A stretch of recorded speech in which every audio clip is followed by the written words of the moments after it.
What's up, everyone? Welcome to another edition of Processing Blue, where Mike, what do we do? We process blue for you. That's right. He's Mike Kaye. I'm Alex Zietlow, and we are Carolina Panthers beat writers for the Charlotte Observer. We got a great show for you today. We'll talk about this Panthers win, this monumental win over the Bucs, as this yo-yo of a season continues. We'll talk about the culture Dave Canales has established in his second year in Carolina.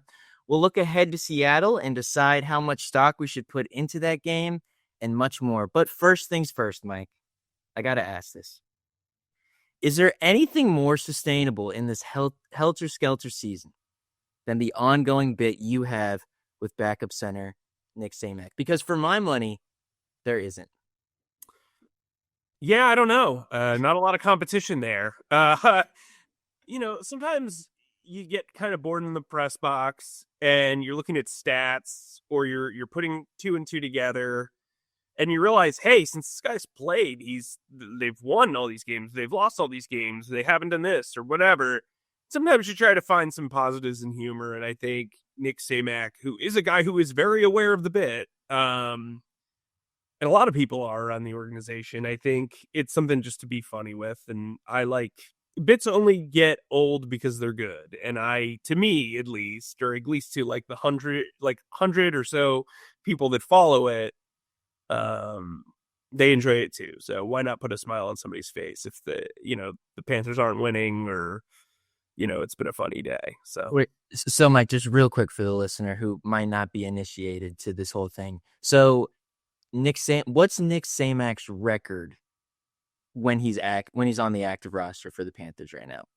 When he's on the active roster, I believe he's 6-3, but since he made his debut in week 5, they are 7-4. Prior to that, they lost 30 of their previous 38 games. So 8-30 versus 7-4. Nick Samak clearly is a key contributor. I mean, he's only on field goal team, but when he plays more than 3 snaps, I think there's something like 7-1. So, I mean, the more you drill down into this bit, the more real it is. The more we have to pay attention to it. Honestly, one thing that a lot of Panthers fans paid attention to this past weekend was the 23-20 victory that the Panthers put together against the Tampa Bay Bucs in front of 73,000 people in Bank of America Stadium. Those fans saw moments of Bryce Young magic. They got a great performance from Derek Brown and this offensive line. Derek Brown, by the way, 5 tackles, 1 sack. He's now just one of 4 defensive linemen who have 300 career tackles in Panthers franchise history. Got that confirmed by a team spokesperson during the game. The others are Charles Johnson, Mike Rucker, and Hall of Famer Julius Peppers. So Derek Brown finds himself in some pretty cool company there. The Panthers also saw a Tetairoa McMillan touchdown. JT Sanders got a touchdown. Ryan Fitzgerald kicked another game-winning kick, and that was followed up with a Lathan Ransom game-sealing interception with less than a minute left on Baker Mayfield. Mike, where do you want to start when discussing this win? I'll just pass the ball to you. Where do you want to begin? Well, I think Bryce Young. I think for the last 3 weeks, he has played really competent football, if not better. Over the last 5 weeks, he's thrown for 10 touchdowns and just 2 interceptions. He's completing 66.7% of his passes during that span. I think this is the best stretch of his career. This is the best 5-game stretch of his career.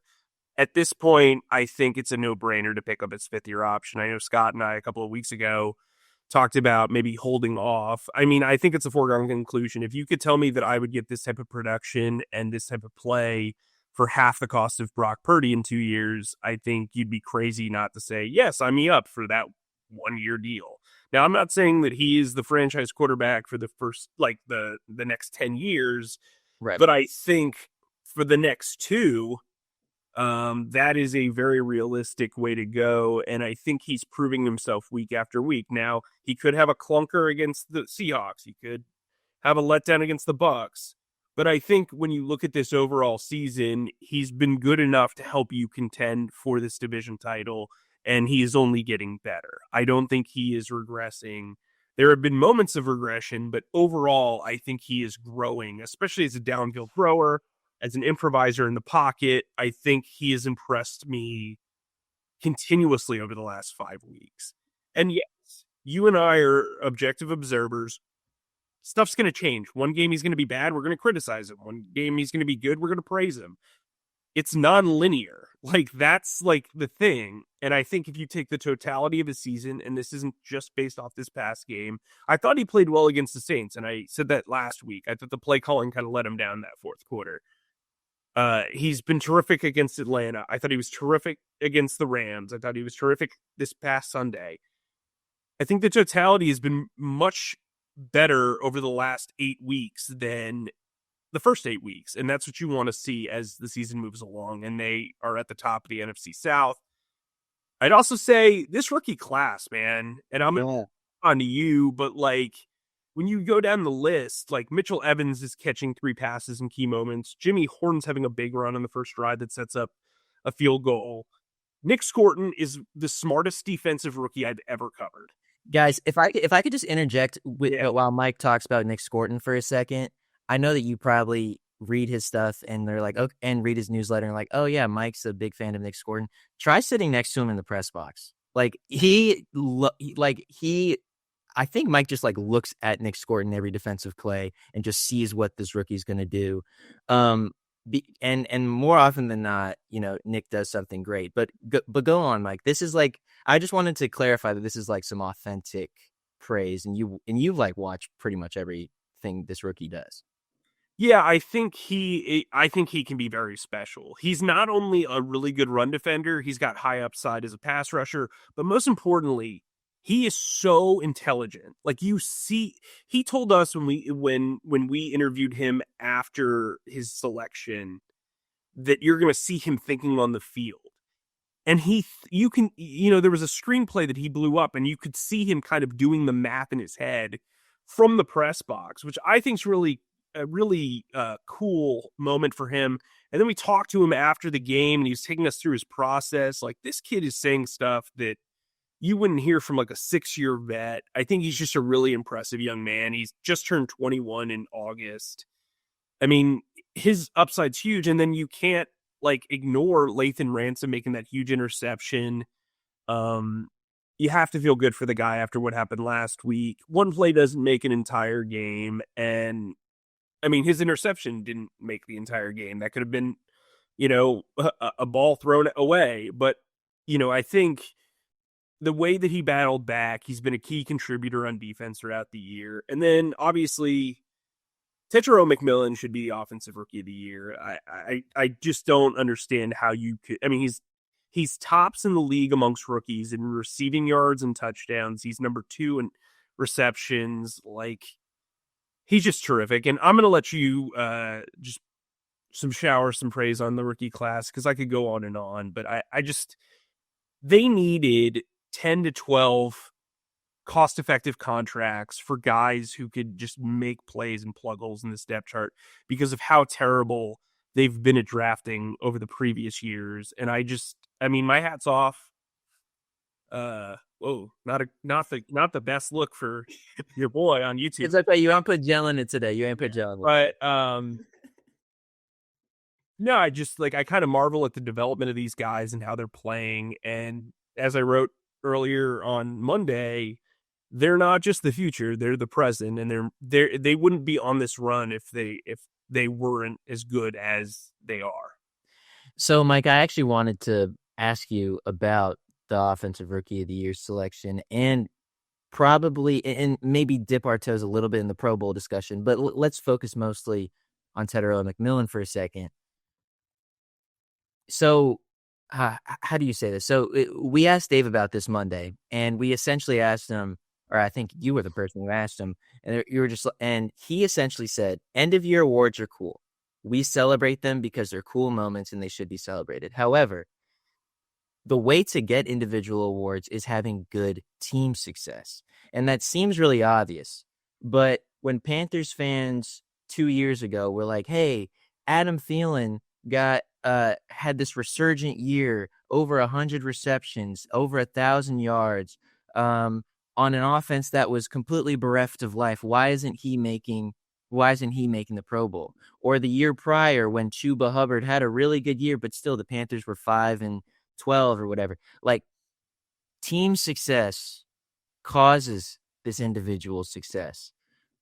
And the Panthers playing better has risen Tetairoa McMillan's ceiling on this whole thing. Now, on the flip side of that, if you're Emeka Egbuka, you got Baker Mayfield, who was playing like an MVP at quarterback at the beginning of the season. And I think those are really the two guys in contention, right? I don't really think. Well, Trayvon Henderson from Patriots has had a really good year. But you have Drake May, who's like literally in the MVP discussion right now, handing him the ball off and like making that offense so much more dynamic. So, I don't know, man. I will say that T-Mac hasn't been the 50-50 ball like magician that we thought he might have been coming into the year. We thought that like Bryce could kind of just float it up to him, and he's kind of had trouble finding that. He goes up with one hand a lot, which is something that we've taken notice of in the press box. But I think in counteracting that, his route running is a lot better. He's more open and getting separation much better than people I think expected him to. So, but that's the nitty gritty stuff. I know that voters of the Offensive Rookie of the Year are looking at stats and they're looking at team success. And I think when you put those two things together and you kind of factor in the variable of Bryce Young has been as inconsistent as this whole team, I don't really see how it can go elsewhere. But I mean, is that kind of the argument you would make, or would you add any addendums to that? Well, I think when you look at what's around him, I think if you have a lot of criticisms of Dave Canales' play calling, if you have a lot of criticisms of Xavier Legette, if you have a lot of criticisms of Bryce Young, well, look at how productive this guy has been with all three of those guys being variables around him. And to me, he's exceeded my expectations. I don't remember what my prediction was before the season. I thought it was like 800 receiving yards and like 6 touchdowns. Well, he's exceeded both those. And so it would be hypocritical for me to not rave about him. He's just been terrific. And I think, look, you and I have been wrong about a lot of things. We've also been right about a lot of things. I was wrong about the 8th overall pick with T-Mac. Like, I liked the pick. I didn't love it. But you can't, as somebody who watches this team every week, objective or not, you can't not love what this guy does on the field. And I think he's going to grow. I think they're probably going to have him do a little bit more weight training to maybe where he's a little bit more physical. Obviously, he'll develop as a wide receiver with his coaching and all that stuff. But I think, I just don't know how you could have had a better outcome than what McMillan is doing right now. And with no quarterback really running away with the league, it feels like it's down to Henderson, Ibuka, and him. And I think McMillan, even like, if you want to do it based off numbers, he's got better numbers than both of them. If you want to do it against the eye test, to me, McMillan's been the offense beyond like the running game, which has been kind of stop and start the last 8 weeks. Yeah, absolutely. One of us brought up 2023. Actually, I think I did when we were talking about Adam Thielen and all this. And I think back to that season in many ways, and how that impacts this season, because it was Bryce Young's rookie year, obviously, but it was also just like this new era of Panthers football paved the way for the Panthers having to go out and get a young coach, in a first-time head coach in Dave Canales in 2024. Mike, you have written a lot on CharlotteObserver.com and in your newsletters about the culture that Dave Canales has instilled. The one word that we've heard more than any other word this year has been the word finish. And as a result, the team is pretty spectacular in one-score games. They're 7-2 in games decided by 7 points or less. Is finish what you are referring to when you talk about the culture Dave Canales is instilling, or is it more than that? I think it's a lot of things. I think this team plays its ass off for this guy. Like, remove play calling, remove execution. These guys play hard every single Sunday. Now they might, look like clown shoes at times or, whatever, but like they play hard. You can never question the effort.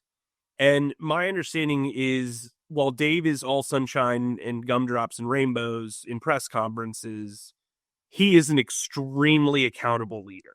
He takes accountability for himself and he holds other people accountable, whether it's the staff or players. I don't get the vibe that there is any sort of resentment towards him within the locker room, which is huge because he's been moving guys around. Obviously, Bryce got benched a couple of years ago or last year. Chuba Hubbard lost his starting job. Austin Corbett lost his starting job for a moment, is now starting out of necessity.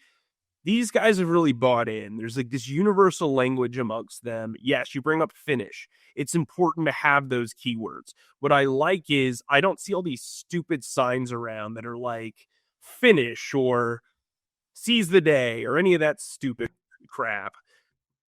These are adults.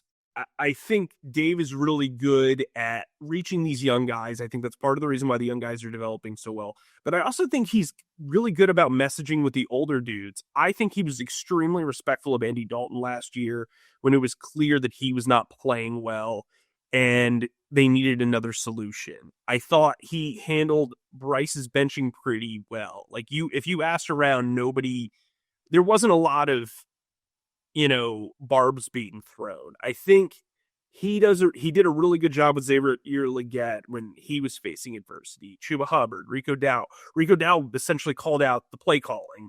Next week it was fixed. I've seen Dave take accountability for when somebody else has a good idea. He strikes me as a guy who wants feedback and constructive criticism. And I think like does he get stubborn sometimes in games based on the results, based on what we see? Yeah, probably. But I think this dude is a leader of men. Like he really is. Like I think he is a guy who is a clear culture setter. I've covered culture setters who are extremely successful in Nick Sirianni.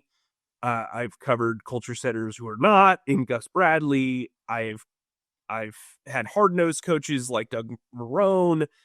I've seen guys who were considered offensive wizards like Doug Peterson. Like I've covered pretty much, Steve Wilkes, a defensive head, like I've covered it pretty much like every variety, I think, like, or the general label.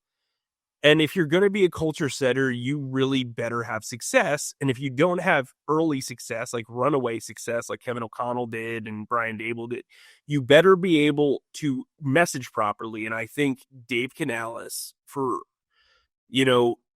all of his quirks, has really gotten a lot of buy-in from this team, especially the younger guys and then the older guys. And then the rest of the guys will just drop off. We rarely hear him pass the buck on criticism. I think he's extremely accountable. And I think if you were a Panthers fan and you hear a lot of the same old rhetoric over and over again, it's working. And so I think, again, there is a lot that I can criticize and that we have criticized. But I think from a culture standpoint, he has knocked it out of the park. Like the culture and the weight of the locker room and the atmosphere is completely different than it was 2 years ago. Like not even close. And it's not just because of the winning. Like we've seen them in the first half of the season be a struggling team and they still bought into that mindset. There are guys on this team that believe this is a playoff team, not because they're arrogant, not because they were told so, but because they have a belief that as a group, they can overcome adversity and triumph when they need to. And I think that belief is fostered by the way they're spoken to in meeting rooms and by their coaches. Yeah. What's your beef with Carpe Diem, bro? I just think like this isn't like a psychiatrist's office. Like you don't need that. Like if you're a professional athlete, you don't need that type of stuff. Like that's for, don't get me wrong. Guys go to Bible study, guys have rah-rah speeches, do all that stuff. That's terrific. But I think most guys are either visual or audible learners. So you want to hear those words said, or you want to um, you know, see the proof in the pudding, so to speak. And so I think like, you know, words have meaning, but they should also carry weight in how they're executed.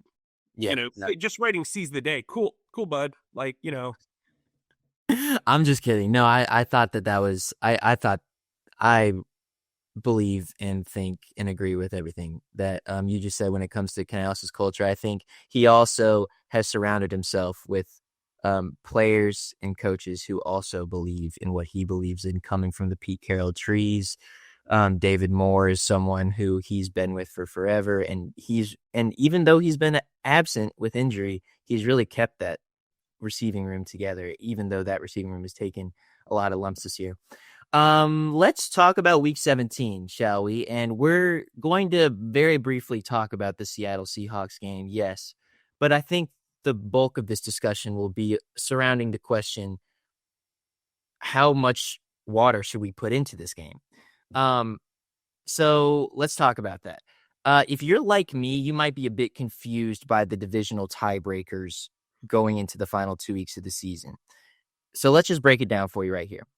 The Panthers can make the playoffs in two different ways, technically. They can either, one, beat the Seahawks and watch the Bucs lose to the Dolphins in week 17, or they can beat the Bucs in week 18. So those are the two ways.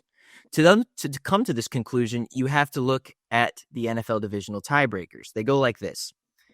If two teams have the same divisional record, the same overall record, the first tiebreaker is their head-to-head matchups. Well, if the Bucs end up winning week 18, the Panthers and the Bucs will split. Okay, so moving on to the next tiebreaker. The next tiebreaker is best divisional record. Well, if the Bucs win week 18, the Panthers and the Bucs will have the same divisional record. So you have to go to the third tiebreaker, which is this thing called, quote, common games, which is essentially the better record against teams both the Bucs and the Panthers have played this year. By the end of the season, the Panthers and the Bucs will have played 12 common games. The Falcons twice, the Saints twice, each other twice, the Jets once, the Seahawks once, the 49ers once, the Patriots once, the Bills once, the Rams once, the Cardinals once, and the Dolphins once. Now, the Panthers have the Seattle game to go, so that means they have 11 games, common games, but so far the Panthers are 5-6 in those common games.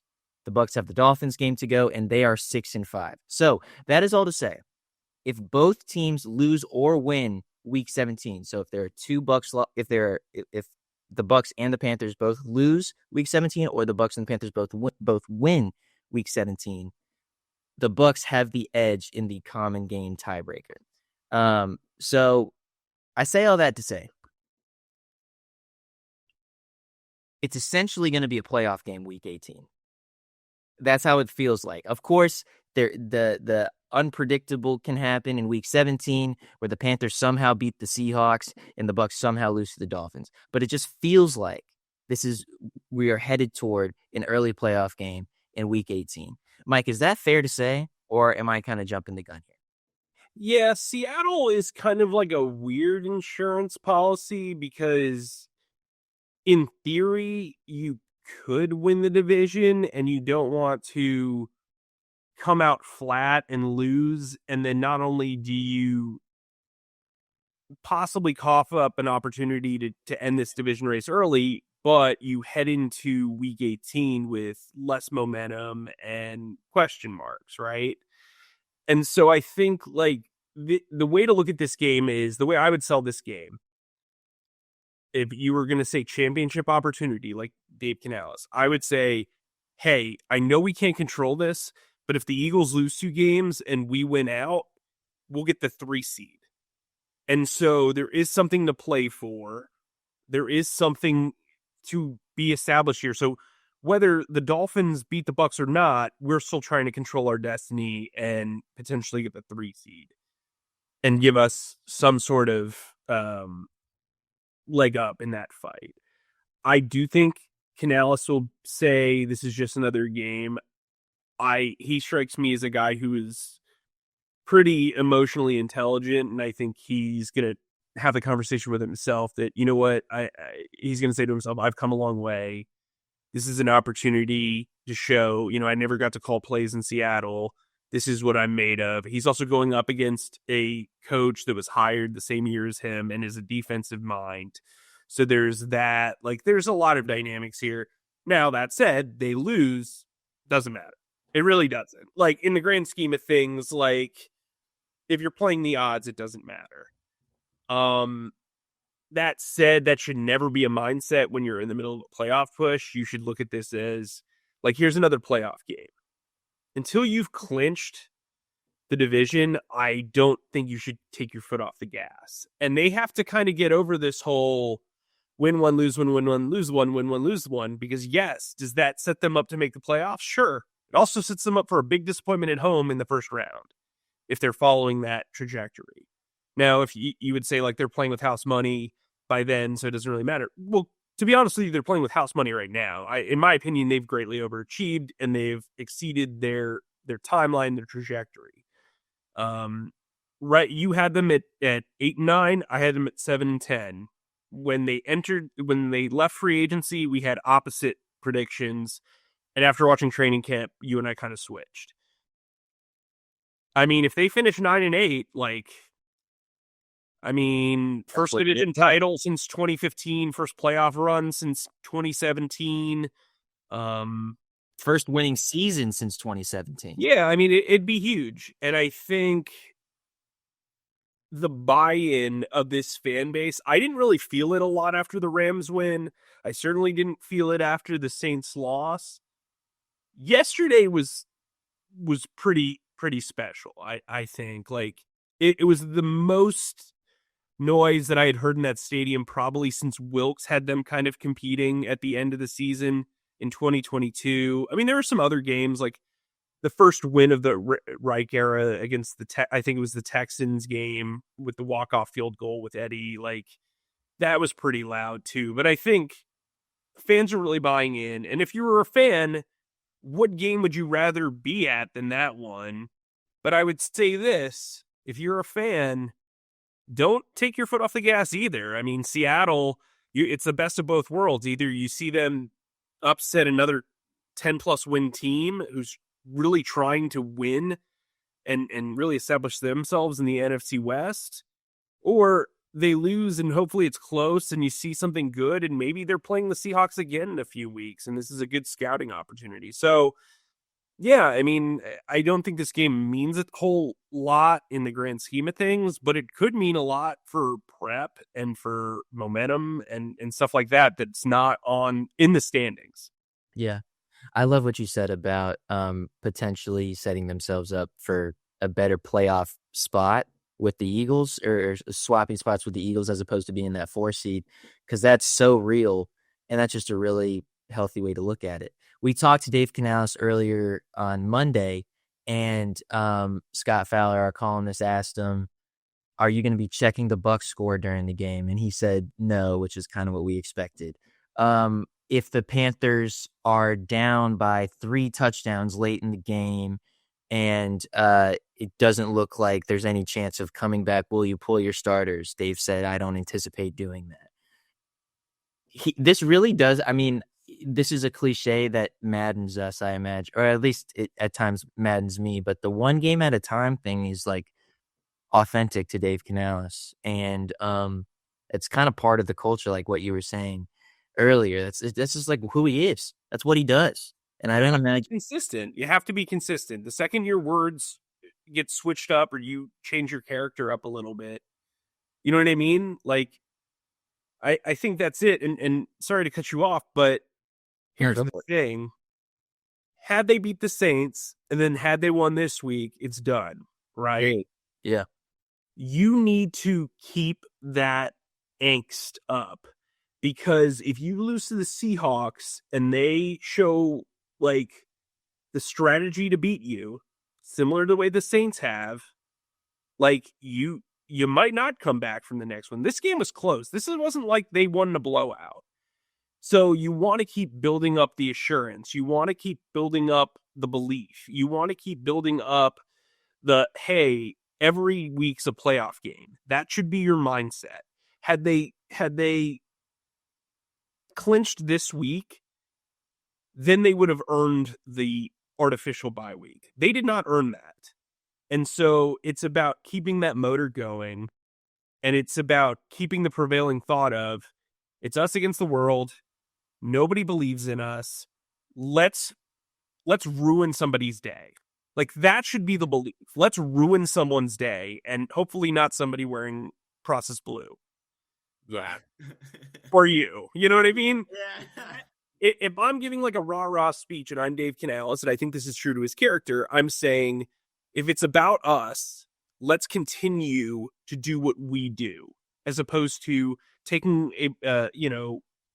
taking the easy way out. That doesn't seem like Dave Canales' type of preaching.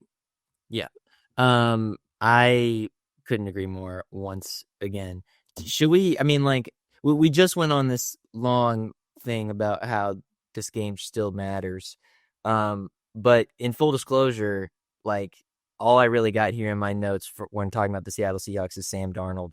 And that's just because he used to play for the Panthers, and this could be like sort of a redemptive moment against the Seahawks. Obviously, I know that they're competing for a top spot in the NFC. They have clinched their way into the playoffs. They want to find a way to better position themselves in the playoffs. Do you have any interesting facts or any interesting anything that can enlighten me about the Seahawks team? They are really good defensively. Raheed Shaheed, who they got from the Saints at the trade deadline, is so dynamic as a returner.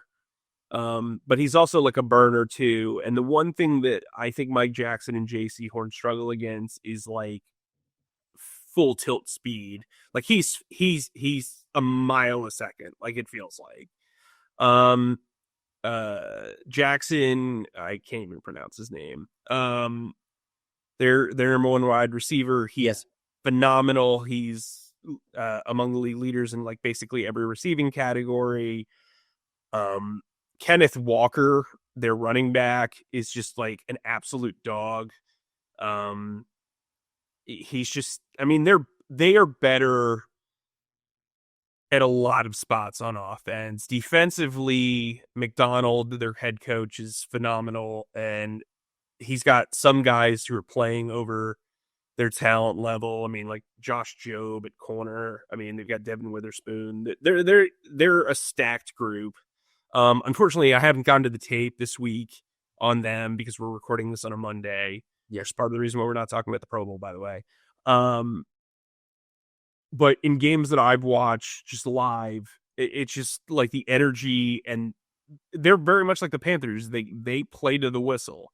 They might not always have the best technique, but they are ballers, and they are going to show you that they are ballers, and they're going to impose their will. The game against the Rams was the best game I've watched all season. Like that was so fun. Oh my God. I have not had that much fun watching a game on my couch in a very long time. The stakes are there. This NFC West is just terrific. They're going to have 3 teams in the race, and the Seahawks might be the best one of the group. Okay. So do you have a prediction, or do you have? I just feel like this is pointless, right? Yeah, I know. I think I'm on like a 4-game losing streak. Pretty like this is like, because of the weight of this game, and because I think the Seahawks are probably going to want it more, and because of the back and forth, whatever, I'll go Seahawks 23, Panthers 21, whatever. I just like, who cares? Like, I'm sorry. Like, I'm going to be wrong. Just go ahead. Yeah, no, it was so funny. I got a couple of emails from readers, and I predicted the Panthers to win this past weekend, while my colleagues Mike and Scott did not. And one of my rationale, or like in my rationale for why I picked it, I said I'm going against conventional wisdom, but conventional wisdom has never applied to these Panthers. And I got a couple of emails being like, don't worry about conventional wisdom, Alex. Just, you gotta. I can't even remember what he said, but it was just like, wow, this is what it feels like to actually predict properly this team, because dude, we have been on the opposite wavelength. long story short, I too am taking the Seahawks to win. Let's call it 31-21. For similar reasons. This game means a lot to the Seahawks. I think despite Dave Canales' best efforts, this locker room will be looking around the league. And if the game does get out of hand, I don't see like a massive comeback because, they got a lot to play for in week 18. All right, Mike, before we get out of here, anything else that you want to talk about? Yeah, we are coming up with the third annual Processing Blue Awards. It's where I go around the locker room and I ask guys anonymously who is your offensive MVP, your defensive MVP, and your special teams MVP. Last year, I believe we had over 60 voters. The only rules are you can't vote for yourself and you have had to have been on the team for at least the team or the practice squad for at least 4 weeks. So you had some sort of perspective on everything. It's been interesting. Last year, Chuba Hubbard won offensive MVP. Bryce Young was the runner-up. J.C. Horn won defensive MVP. Josie Jewell was the runner-up. And then special teams, I believe it was Felipe Franks and I don't remember who his runner-up was. Yeah, but it was Felipe. Yeah, it was Felipe. You and I and Scott will all vote on our guys too, but this is really like kind of a fun thing, especially with them now, actually having a somewhat successful season. I'm interested to see the feedback, but Bryce Young last year went from receiving no votes as a rookie to being the second place voter or nominee. I'm interested to see if he kind of takes the crown this year. Defensively, I'm interested to see it's either going to be JC or Derek Brown. It would be my guess, right? Like 2 Pro Bowl talents battling it out. Special teams, as always, there's a lot of candidates. Thomas Incoom, Caleb Evans, Bryson Tremaine, Ryan Fitzgerald, Right. Sam Martin, America's long snapper, JJ Jansen. So there's a lot. I'm interested to see how that kind of all plays out. Offensively, though, is it going to be Bryce Young? Is it going to be Rico Dowdle? Is it going to be Tetairoa McMillan? Is it going to be Damian Lewis? Is it going to be? No, that's probably everybody. But I'm intrigued to see what happens. It's one of my favorite stories that I do all year. I think it gives an opportunity for guys to kind of give their insight and be part of the story. And I'm looking forward to it. I hope you guys are looking forward to it. Make sure you subscribe to the Charlotte Observer and check it out. Also, remember to sign up for the Axis Panthers newsletter. I'll have some extra stuff in there from the awards, and I'm kind of playing with the idea of doing a newsletter exclusive category. So, and you can put this in the comments. Should it be most improved player, where guys from last season only get to vote for somebody from that group? Or do we do something like Vibes Guy of the Year? I'm going to let you guys vote. You put them in the comments section on YouTube or send us emails. Well, mostly send Alex emails. And we'll go from there. Anyway, Alex, I think that's a good place to wrap. Oh, wait. One more. Okay. Got to talk about 2 of our MVPs. Our producer, Zach Dennis, and our other producer, Emily. I am blanking on your last name, but Emily Broyles. Emily Broyles. Go App State. They're terrific. We are thankful for them.